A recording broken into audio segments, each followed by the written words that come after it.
Este podcast pertenece a la red Podcast SN.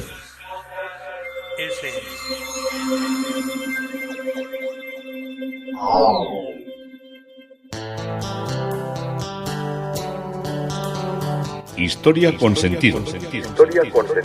Un podcast realizado y presentado por Juan Carlos González.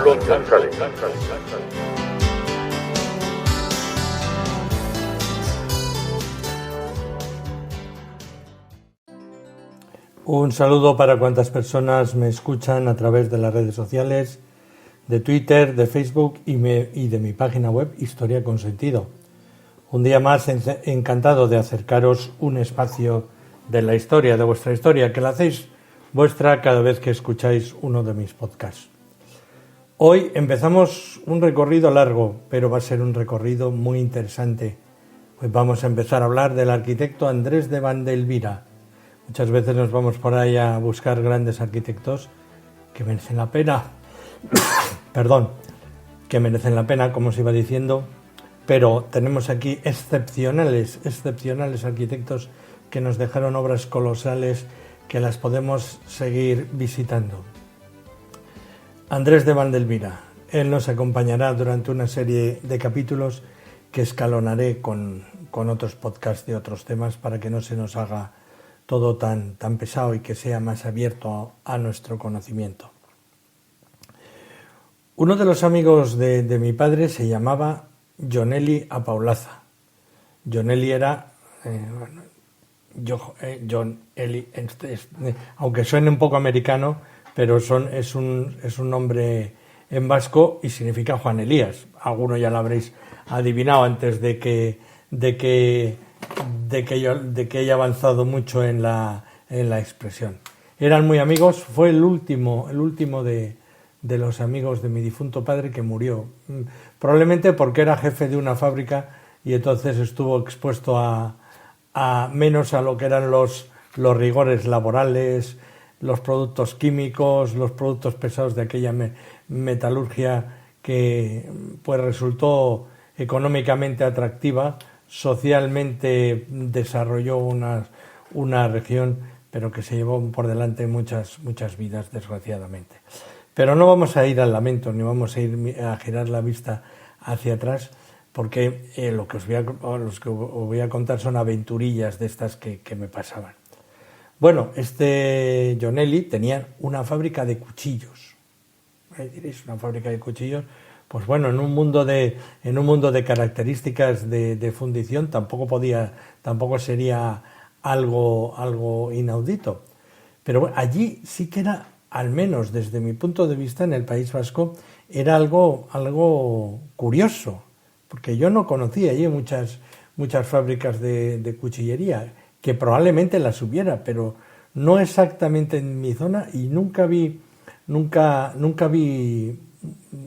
cuando iba por ahí para otros pueblos, en fiestas, nunca había fábricas de cuchillos, que os digo que igual las había muchas y buenas. Y estos hacían una marca de cuchillos que se llamaba Ayuco, con H.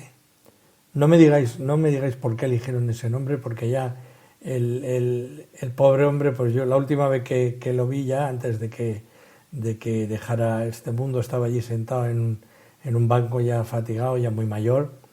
Y nada, estuvimos charlando un rato de todo lo que habían sido las aventuras de cuando mi padre era joven y todas las historias que no vienen al caso.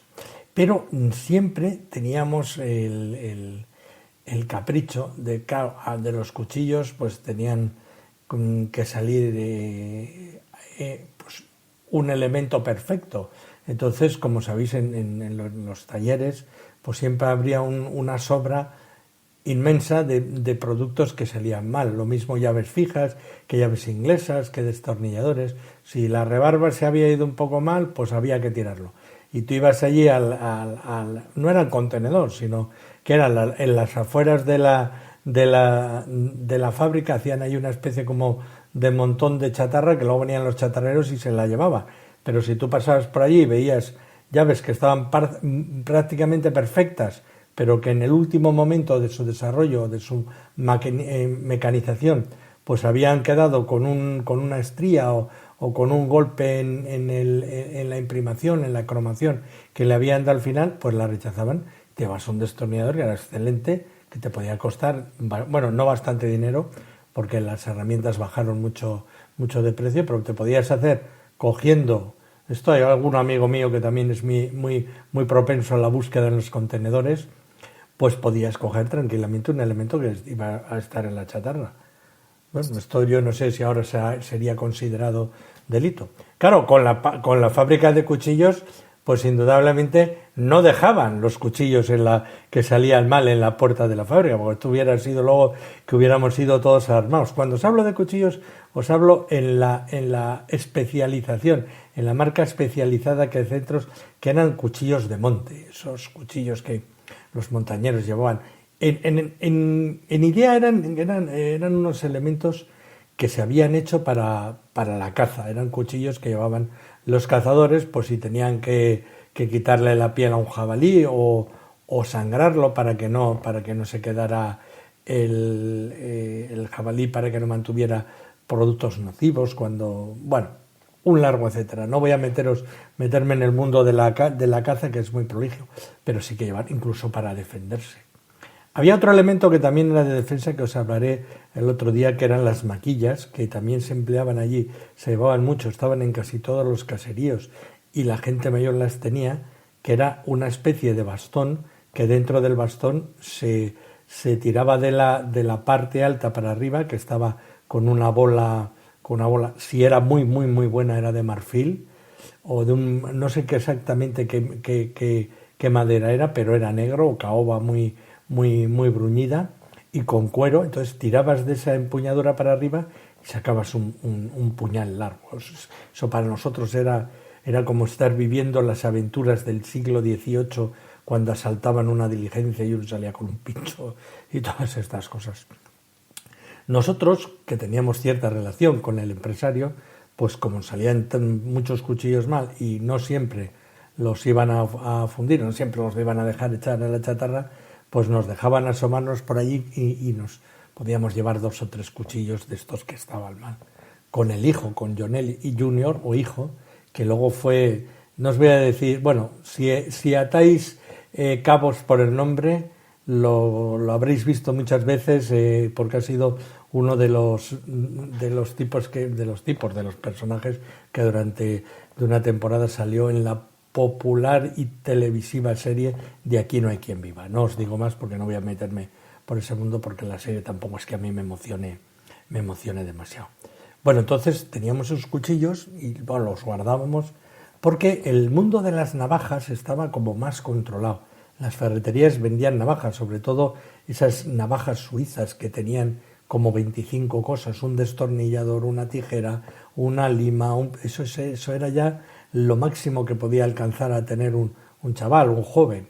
Y claro, pero eso valía dinero, eso estábamos hablando que ahora creo que andarán por 54 euros, entonces 54, 60 euros, incluso más, una navaja suiza que eran con la típica, con la bandera de Suiza en el mango, que era el fondo rojo con una estrella blanca resaltada sobre la navaja. Y siempre teníamos una especie de leyenda de que estábamos infringiendo algo, teniendo esos cuchillos de monte, que no eran pequeños, por la sencilla razón de que había como una especie de yo no sé si era de leyenda o era que verdaderamente los ferreteros no nos querían vender ese producto, que nos decían, solo se pueden comprar navajas que tengan 4 dedos, porque si tienen 5 dedos puedes llegar a darle una puñalada en el corazón.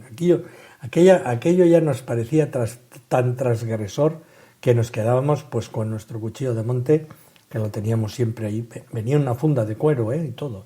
Era para llevarlo en el cinto. Íbamos al monte y al final lo empleábamos cuando íbamos para cortar ramas de avellanos, que ahí había muchos, para hacer palos, pues para tener un palo para ir al monte, o yo qué sé, o para balear los colchones de lana, que también en las casas había palos largos para balear los colchones de lana. Ahora que son todos los colchones de polifibra, de muelles no sé qué, de que se hinchan, que se deshinchan, que se doblan, pantiestrías. Bueno, entonces eran colchones de lana.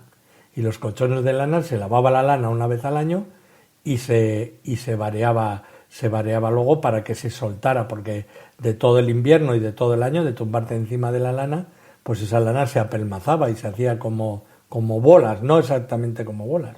Y había que lavarla, porque las abuelas decían, hay que lavar siempre bien la lana, que es allí donde se esconden las pulgas y los piojos. ¿Veis de qué generación venimos? ¿Veis qué mundo más ahora que sacamos todos, ponemos todos exquisitos ya, coche eléctrico, esquiar en San Moritz, la casa en el Mediterráneo, en Galicia, en Santander? Pues venimos de los piojos y de las pulgas de los colchones de lana, que eso lo he conocido yo y tengo en este momento que os hablo 50 y tantos años. Pero claro, las navajas que nos vendían, a las cuales nos intentábamos acercar, eran navajas pequeñas, que siempre íbamos a decir que las íbamos a comprar pues para pelar fruta pero bueno, los ferreteros ya nos echaban el ojo, las 3 o 4 ferreterías insignes que había decían, no, a ver si un día vais a tener una pelea y vais a sacar las navajas a pasear y os vais a hacer un corte, no os vendemos. Si queréis comprar una navaja cara de esas multiusos, ¿quién tenía entonces 500 o 700 o 1000 pesetas para comprar, de las antiguas, para comprar una navaja, pues era una navaja suiza? Pues era imposible. Y aspirábamos, que a veces venían a los mercados a vendernos con una especie como de grandes, no sé si decirlos, de grandes maletines de madera, en ciertas ferias, pues se ponían a vender navajas de Albacete. Y nos hablaban, aquí las mejores navajas de Albacete. Navajas de Albacete, yo venta ambulante conocido. Navajas de Albacete. Miel de la Alcarria, los mieleros de la Alcarria, que venían con una especie como de chaqueta o de blusa negra grande, y llevaban un recipiente de barro cocido al hombro con una tapa. Iban gritando, sí, por la calle, diciendo lo de mieleros de la Alcarria, y tú bajabas con un bote, con un recipiente o con una jarrita, y te echaban allí, te echaban la miel y te cobraban. Era miel estupenda, claro, no tenía ningún conservante ni nada de nada, ¿no? Entonces, estas cosas nos pasaban. Y siempre se me quedó lo de las navajas y los cuchillos de Albacete. Que Albacete entonces me quedaba sideral, era como hablar ahora de Namibia, prácticamente, ¿no? Porque no nos movíamos, la verdad, ¿no? Como no tuvieras familia en un pueblo que te invitaran a una boda o fueras a un funeral o alguna cosa, la movilidad, ahora que hablamos de movilidad reducida y limitada, entonces que no había la movilidad, entonces no podías salir ni de tu pueblo, podías ir al pueblo de al lado si había un autobús, y si tenías un poco de dinero podías coger un tren, pero lo demás ya podías estar. Había muchísimos trenes, estaban todo el día pasando trenes que iban desde Hendaya, Algeciras, a Portugal, que pasaban varios trenes cargados de migrantes, todos ahí con las maletas. Lo exótico que nos parecía a nosotros ver el que venía de Algeciras, que llevaba a mucha gente magrebí a Francia y a todos los países europeos que tenían que pasar, o una de las grandes partes pasaba por ahí. Eso nos parecía absolutamente exótico, y los letreros del tren París-Austerlitz y tal. Pero vamos a ir a Albacete, no con la navaja, que continuaremos hablando de las navajas en otro rato, sino para hablaros de Andrés de Vandelvira, porque Andrés de Vandelvira era de Alcaraz, de Albacete, donde había nacido en 1505 y murió en el año 1575 en Jaén, donde tiene lo más insigne, lo más espectacular de toda su obra. Andrés de Vandelvira, esto de Vandelvira nos suena a los Van Dyck, Van Eyck, todos estos autores muy flamenco, es un apellido muy flamenco, pero no se está muy seguro si verdaderamente este autor, este arquitecto, tenga este cantero también, porque en el fondo era cantero que de su cantería evolucionó hacia la arquitectura. Él empezó tallando piedras para otro maestro. Entonces, como os digo, no sabemos exactamente si él era de procedencia flamenca o se hizo una contracción que se flamenquizó. Lo de flamenquizar es un palabra que me lo acabo de inventar, que no tiene que ver con el flamenco de bailar flamenco y de cantar flamenco, sino del origen flamenco de los Países Bajos, y que tal vez fuera Juan el de Elvira, Juan el hijo de Elvira, y en una contracción en algún momento determinado se le puso Andrés de Vandelvira. Entonces de la contracción se quedó, se le dio como si dijéramos una reafirmación más, podríamos decirlo, como más noble, como esos cuadros y esos pintores, Van der Tal, y también porque había ciertos arquitectos y ciertos escultores que venían de todo lo que era la zona flamenca, porque aquello entonces formaba parte de lo que era el imperio hispánico, que teníamos aquí organizado, que llegó un momento en que ya no se ponía el sol, cuando teníamos las Filipinas, todo aquello allí en el lejano oriente, más gran parte de América y parte de lo que era Europa. Entonces, parece ser que algo de razón de que pudiera tratarse de un personaje de cierto raigambre nobiliario pudo tener, puesto que su familia no aparece como los pecheros de Alcaraz. ¿Qué es esto de los pecheros? Pues los pecheros eran los que, no siendo nobles, tenían que pagar impuestos. Los pecheros pagaban 120 maravedíes, que no tiene nada que ver con las onzas de oro. Los maravedíes son unas monedas menores. Pagaban a la corona y lo recogía el concejo, lo recogía el ayuntamiento para contribuir al funcionamiento de la villa, del estado, de los puentes. Luego había los puentes los impuestos de puente, que era el pontazgo, o los de fuentes, que era el fontazgo. O sea, había cantidad de impuestos subsidiarios. Pero los que eran pecheros eran los que pagaban normalmente, era como si dijéramos allí, una parte, saltando las grandes distancias de los contribuyentes. Entonces, los nobles, en este caso, suponemos, porque no aparece la familia de Vandelvira, pues no estaban incluidos en esa lista. Claro, los nobles pagaban de otra manera, pagaban con la leva de tropas de los personajes, de las personas que tenían bajo su cargo. En el fondo eran los reclutadores de las levas de las tropas que acompañaban al rey en sus conquistas, y eso lo tenían que mantener también, en una parte tenía que ser mantenido por ellos.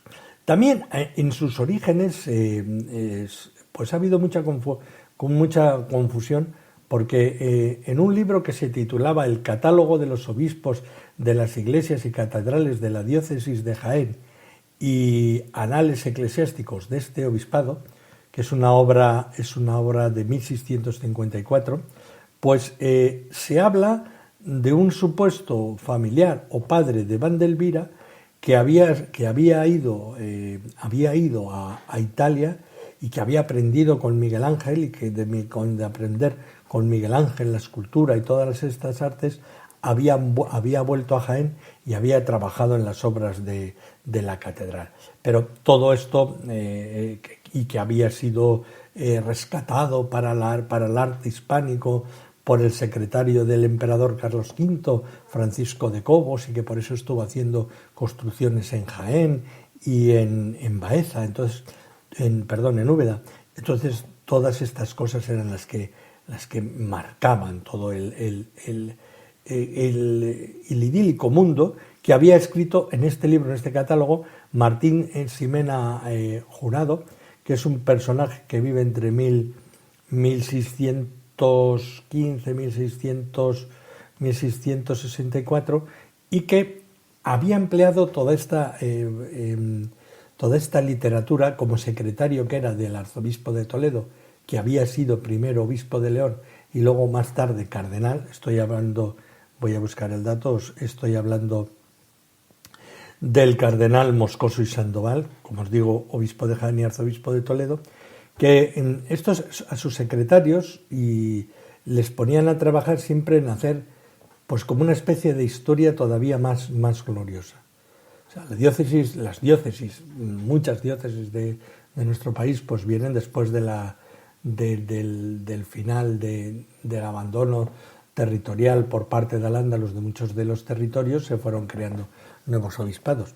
Pero claro, estos secretarios que tenían, estos no podían decir que somos una diócesis de 1200 o de 1100. No. Nosotros nos teníamos que remontar a los varones apostólicos que vinieron a la península enviados por San Pablo y por los apóstoles en el siglo I. Nuestra iglesia es más antigua que Roma. No exactamente, pero casi venían a decir eso. Ya os he contado en otros podcasts que hay ciudades de Navarra que reivindican sus orígenes nada menos que a Noé. Imaginaros que se le iba a perder a Noé en Navarra, por muy bella y por muy simpática que nos puede sonar. Entonces, a la par que hacían una historia inventada de remontarse a tiempos muy pretéritos, lo que a su vez hacían era enriquecer con todo tipo de personajes que atribuían grandes artes y grandes habilidades, pues las atribuían a personajes que habían estado relacionados con los maestros que más sonaban. Claro, indudablemente en cantería y en arquitectura y en escultura era Miguel Ángel, pues se lo pusieron. Y ahí se le relacionó durante un tiempo a este personaje, al supuesto padre de Andrés de Vandelvira, con el hijo. Pero volviendo al maestro Vandelvira, ya os digo, sin descartar que tuviera parientes dentro de lo que era la profesión, hoy por lo menos se sabe que había un Juan de Vandelvira que era maestro de cantería, que en 1537 fue recomendado por la Orden de Santiago para las obras de la comarca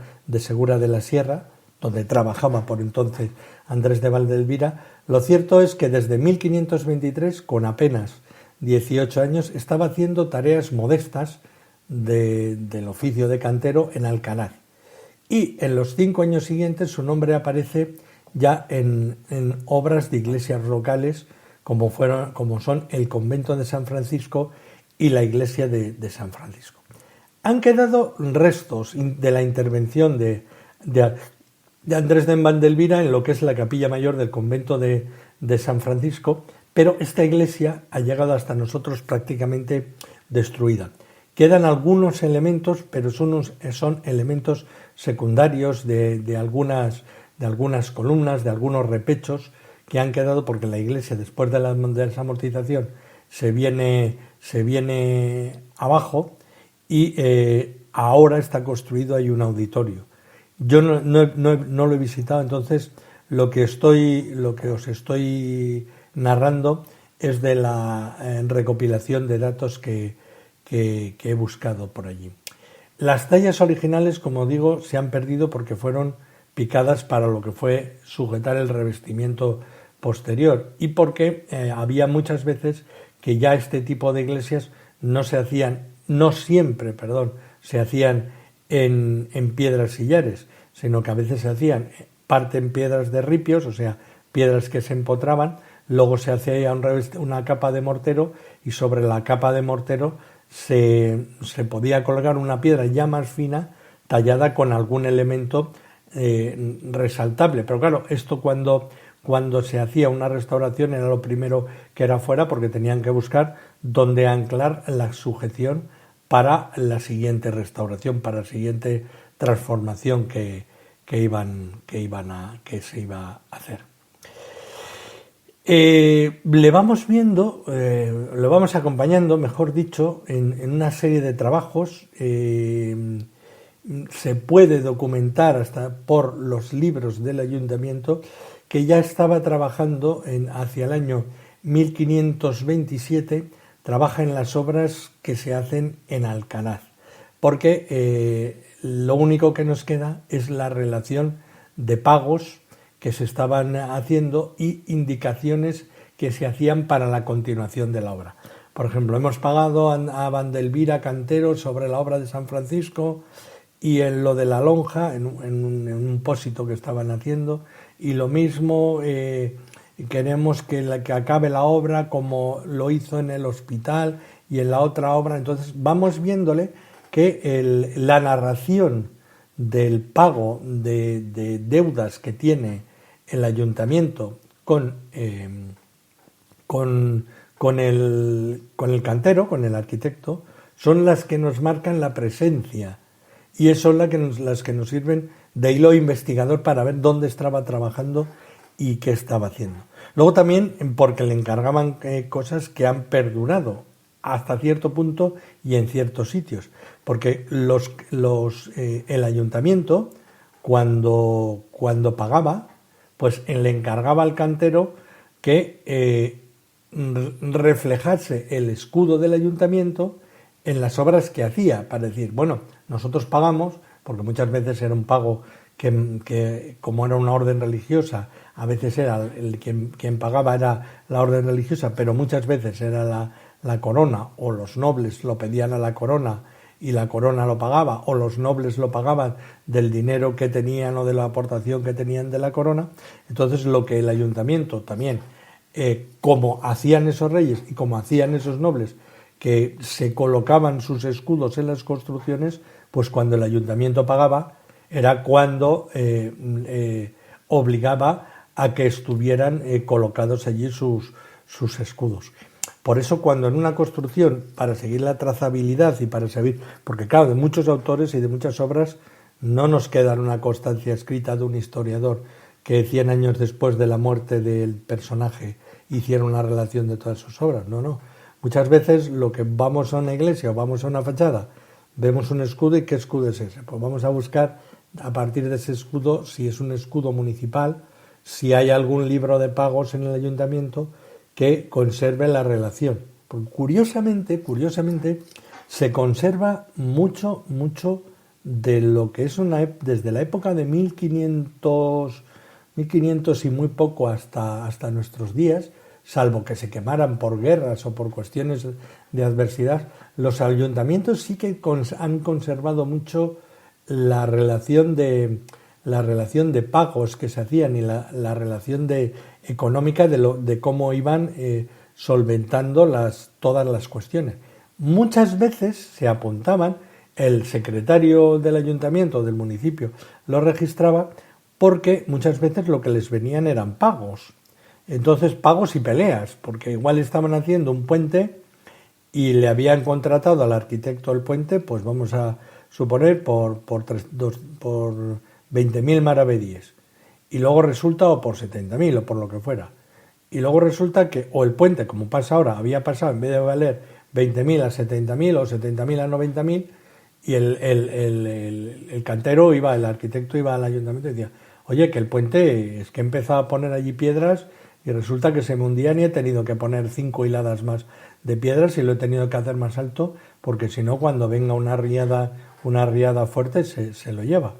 Entonces esto hacía que todo lo que era la relación de pagos que estuviera haciendo el ayuntamiento siempre se reflejase con mucha claridad para que cuando luego había enfrentamientos, que eran continuos, se encargaban cualquier cosa.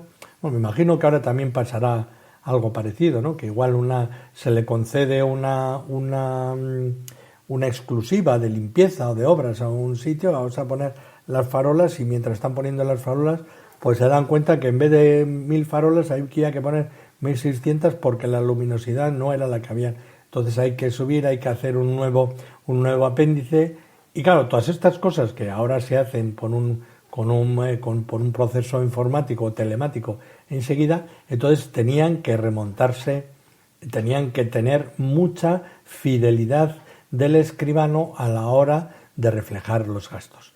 Le vemos en todas las obras que se están haciendo en 1939, en 1540, 1541, que son las iglesias y sobre todo el convento de San Francisco, y vemos cómo está habiendo las libranzas económicas para pagar en parte las capillas que se están haciendo en este convento de los franciscanos, en este convento de San Francisco. Y cómo han acompañado y acompañan en parte de las fachadas y de las construcciones de esta época, que es la época de Felipe IV, Isabel de Borbón, que son las que también son potenciadoras de lo que son las construcciones de las conventualidades en las villas ilustres, pues son las que nos dejan la realidad de lo que fue su momento constructivo en la villa. No voy a meteros en más follones porque luego iremos viendo, en más follones no, en más especificaciones, porque iremos viendo cómo la gran obra de Vandelvira la vamos a despiezar mucho. Entonces no os voy a contar demasiado en este momento de los pormenores y de los detalles de sus construcciones en Alcaraz, porque volveremos cuando lo situemos geográficamente en cada pueblo. Hoy os he querido hacer un bosquejo general partiendo de los cuchillos y de las navajas de Albacete, metiéndonos en un personaje que es Andrés de Vandelvira, de un sonoro nombre de atribución flamenca, probable noble y de una familia de canteros, suponemos, pero no de canteros relacionados con Miguel Ángel, sino de canteros brillantes locales, que inicia su obra en su pueblo, con una construcción ya insigne, que es el convento de San Francisco, que tenía una parte de iglesia en la cual él trabaja y que ya está totalmente desmembrada, salvo algunos detalles a él atribuidos, y el claustro también de San Francisco y una iglesia de San Ignacio que ya no conservamos. Entonces, esto es que nos centra al personaje en la época, en su villa, como autor, para arrancar esta serie de podcasts dedicados al maestro Vandelvira. Yo soy Juan Carlos González, esto es Historia con Sentido, y un día más encantado de haberos podido acercar una parte de la historia.